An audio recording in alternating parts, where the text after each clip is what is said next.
నుంచి assembly budget సమావేశాలు సజావుగా సాగేందుకు కట్టుదిట్టమైన భద్రతా ఏర్పాట్లు చేయాలని స్పీకర్ చింతకాయల అయ్యన్న పాత్రుడు పోలీస్ శాఖ అధికారులను ఆదేశించారు. అసెంబ్లీ బడ్జెట్ సమావేశాలు ప్రారంభం కానున్న నేపథ్యంలో అసెంబ్లీలో పోలీస్ అధికారులతో శాంతి భద్రతల ఏర్పాటుపై పోలీసు ఉన్నతాధికారులతో సమావేశం నిర్వహించారు. ప్రశాంత వాతావరణంలో బడ్జెట్ సమావేశాలు కొనసాగేలా పటిష్టమైన బందోబస్తు ఏర్పాట్లను చేయాలని డీజీపీ హరీష్ కుమార్ గుప్తాను ఆదేశించారు.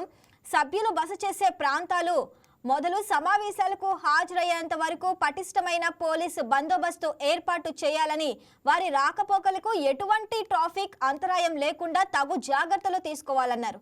అసెంబ్లీకి వచ్చే అన్ని మార్గాల్లో ట్రాఫిక్ అంతరాయం లేకుండా తగిన చర్యలు తీసుకోవాలని చెప్పారు.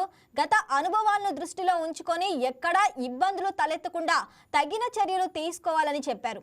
ఇక సచివాలయం చుట్టూ ఖాళీ ప్రాంతం ఎక్కువగా ఉన్న నేపథ్యంలో 4 వైపులా పటిష్టమైన పోలీసు బందోబస్తుతో పాటు అధునాతన సమాచార సాంకేతిక వ్యవస్థతో పటిష్టమైన నిఘా ఏర్పాటు చేయాలన్నారు. ఎటువంటి ఏమరపాటు లేకుండా ఎంతో అప్రమత్తంగా పోలీసు అధికారులు సిబ్బంది బందోబస్తు విధులను నిర్వహించాలని స్పీకర్ అయ్యన్న పాత్రుడు పోలీసు అధికారులకు సూచించారు.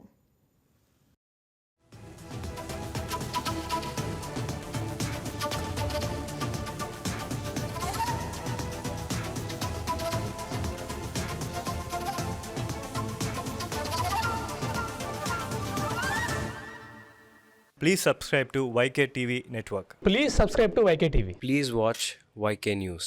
Don't forget to subscribe YK News channel.